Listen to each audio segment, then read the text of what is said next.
ડભોઈ તાલુકાના Akotadar bus station ખાતે સર્જાયો અકસ્માત। પૂર ઝડપે હંકારી આવતા ઇકો ચાલકે રાહદારીને અડફેટે લીધો। ઇકો ચાલક બોડેલીથી વડોદરા તરફ જઈ રહ્યો હતો। દરમિયાન અકસ્માતમાં 60 વર્ષીય ઘનસિંહ માનસિંહ ભિલાલને અડફેટમાં લેતા ડાબો પગ કમરથી છૂટો પડી ગયો હતો। શરીરના અન્ય ભાગે પણ ગંભીર ઇજાઓ પહોંચી હતી।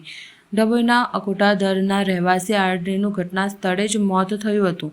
અકસ્માતની ઘટનાથી ઇકો ગાડી ઝાડ સાથે ફટકાઈ ઇકો ચાલક ઇજાગ્રસ્ત થતાં સારવાર હેઠળ વડોદરા પોલીસ ડભોઈ પોલીસ ઘટના સ્થળે પહોંચી ગઈ હતી અને કાયદેસરની કાર્યવાહી હાથ ધરવામાં આવી હતી।